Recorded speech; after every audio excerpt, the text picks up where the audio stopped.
up, guys? I'm Ashley Jenkins, and today Warner Brothers has revealed the first gameplay for Monolith's upcoming return to the Lord of the Rings universe in Middle-earth: Shadow of Mordor. In the game, you will take on the role of a ranger, Talion, who was killed along with everyone else guarding the Black Gate by Sauron and his Black Captains. Unlike everyone else, you're kept back from the afterlife and you return as a half-human, half-wraith, with the ability to step into the Wraith world just as certain hobbits have done while wearing the One Ring. This particular ability will give you some unique advantages in battle, like being able to identify your main opponents and shadow stepping to teleport to your enemies. Wraith abilities will also allow you to twist the minds of enemies instead of slaughtering all of them if you choose. You can force them to act on your behalf, spying on your enemies or attempting to assassinate their leaders, and that opens up new missions for you too. There are also those enemies who get away from you, who escape, and who remember how to hold a serious grudge, becoming your own personal nemesis. Or nemesis, I guess, if you make a habit of letting dudes escape. They'll even retain the physical scars you've given them, like burn marks across their face if you stuck their head in a fire or something. The gameplay and combat both lean heavily on the open world, allowing you to traverse it to avoid or get the drop on your opponents, and using the world to your advantage will get you farther than barging into a fortress of enemies blind. The game doesn't have a release date yet, but it is expected sometime this year on PC, PS3, PS4, Xbox 360, and Xbox One. Next, Tomb Raider developer Crystal Dynamics has gone into detail on just how they're making Tomb Raider Definitive Edition Next Gen for its upcoming release on PS4 and Xbox One. Improvements to the game, which originally launched early last year for PC, PS3, and Xbox 360, include a fully remodeled Lara Croft with new textures and materials, support for Tress Effects hair physics, which allows each strand of hair to react individually to the environment, new dynamic skin lighting effects like subsurface light scattering, and physics simulation for her equipment so it jostled around in reaction to her movements and feels like a realistic part of the world.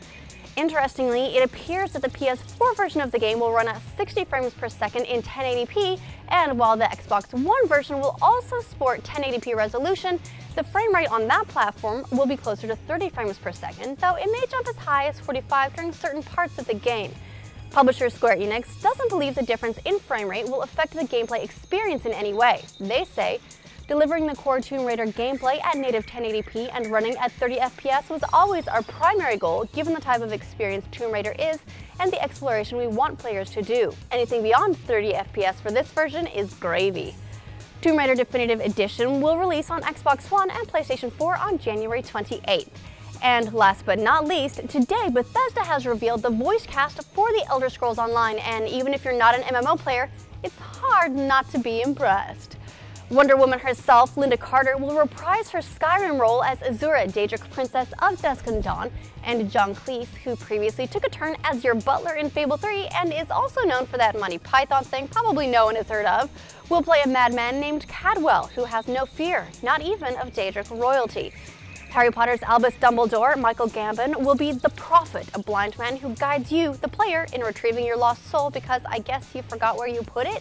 And Mass Effect's own Jennifer Hale will voice a Nord half-giant named Lyris Titanborn, who also helps you in that quest. Bill Nighy from pretty much everything British ever will voice a merchant prince whose success has put him on the throne, and Underworld's Kate Beckinsale will join him as royalty, playing Irene, Queen of the High Elves and leader of the Aldmeri Dominion.